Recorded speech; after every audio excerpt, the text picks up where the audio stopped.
À la fin de cette vidéo, vous allez savoir précisément combien d'impôts vous allez devoir payer pour l'année 2020. Donc, peu importe votre situation, si vous avez gagné 4 000, 6 000, plus 3 PCU, 2 PCRE, combien vous devez payer précisément, vous allez le savoir à la fin de cette vidéo-là. Donc, je vous conseille de rester à l'écoute jusqu'à la fin. Et là, la saison des impôts approche. Donc, ça va être dû pour le 30 avril 2021. Et vous vous demandez combien d'impôts est-ce que je vais devoir payer en fonction de ma situation. Par exemple, vous avez gagné 15 000 $ grâce à votre revenu d'emploi et vous avez pris 7 fois la PCU en plus. Donc, combien d'impôts est-ce que vous allez devoir payer précisément? Donc, il y a beaucoup de monde qui disent des chiffres en l'air. Donc, ils disent par exemple, vous allez devoir payer environ 300 $ de plus par PCU que vous avez reçu. Mais c'est toujours un peu flou. Donc, vous vous demandez peut-être, est-ce qu'il y a moyen de savoir précisément combien est-ce que je vais payer? Ben oui, c'est possible. Et aujourd'hui, je vais vous montrer comment, grâce à un outil, et ensemble, on va regarder ça. Donc, un peu plus tard dans la vidéo, je vais vous montrer pour 3 scénarios différents. Je dirais les scénarios les plus fréquents qu'on a pu observer. Donc, par exemple, quelqu'un qui a gagné 10 000 $ et qui a reçu 4 fois la PCU, plus 2 PCRE, bien, combien d'impôts il va regarder? Mais avant ça, j'aimerais ça qu'on se rappelle les détails de la PCU et la PCA. On se rappelle la PCU, ça a commencé le 15 mars 2020.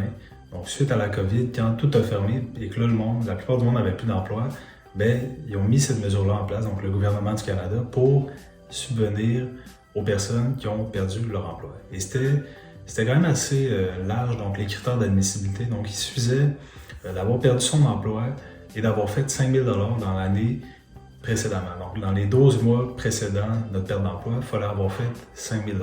Et il fallait avoir perdu son emploi pour des raisons liées à la COVID. Okay?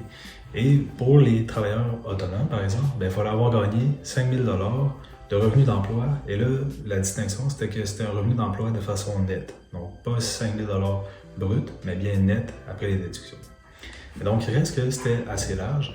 Et en plus de ça, il était possible de gagner 1 000 $ par mois en étant sur la PCU. Donc, ça faisait en sorte que le monde pouvait gagner un peu d'argent en plus de bénéficier de la PCU.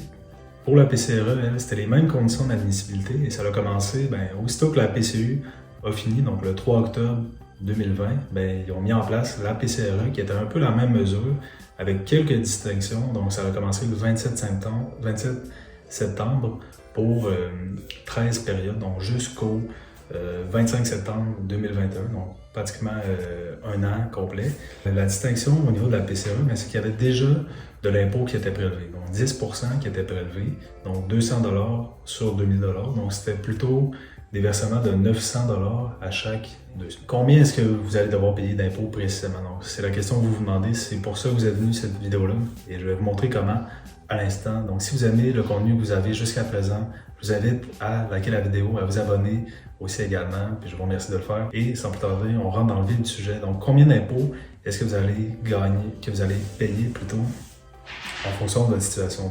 Donc voilà l'outil qu'on va utiliser pour calculer combien vous allez devoir payer d'impôts en fonction de combien vous avez gagné avec votre revenu, peut-être un revenu de travailleur autonome également, et votre PCU, combien vous allez payer. Donc on va se retrouver ici sur le calculateur de Wealthsimple. Donc je vais mettre le lien en description. Vous allez pouvoir l'utiliser. Je vous invite à cliquer dessus à l'instant et suivre en même temps pour vous. Donc rentrer vos chiffres en fonction de votre situation. Donc vous arrivez ici pour le premier scénario. Donc si vous avez gagné 7 fois la PCU, 3 fois la PCRE. Donc 7 fois la PCU, ça fait 14 000 $ plus un 5 400 de PCRE donc pendant 3 mois. Ça nous donne un total de 19 400 $, donc qui a été payé en PCU, qui a été reçu en PCU et PCRE.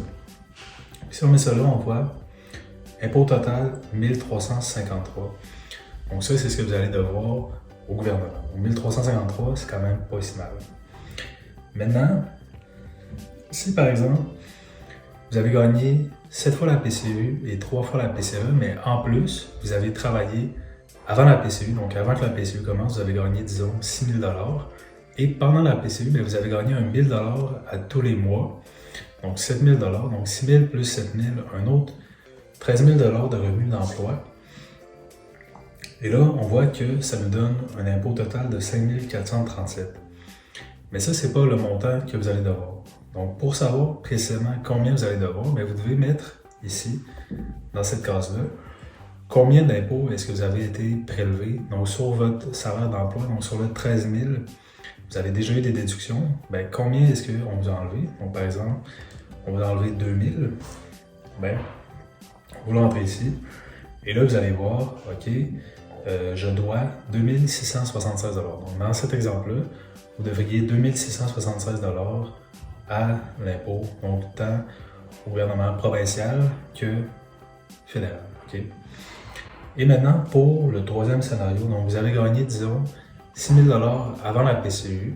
Ensuite, vous avez eu 4 fois la PCU. Vous avez travaillé au cours de l'été pour environ 8 000 $. Et par la suite, vous avez eu 3 fois la PCA. Donc ça nous donne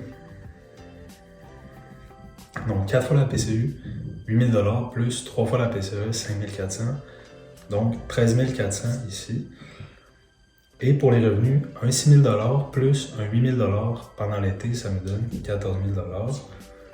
Et ici, si on met un autre 2 000 $ d'impôt, là on voit que d'impôts que vous avez déjà été prélevé, donc sur vos payes automatiquement, là on voit que vous devez moins, vous devez seulement 1 290.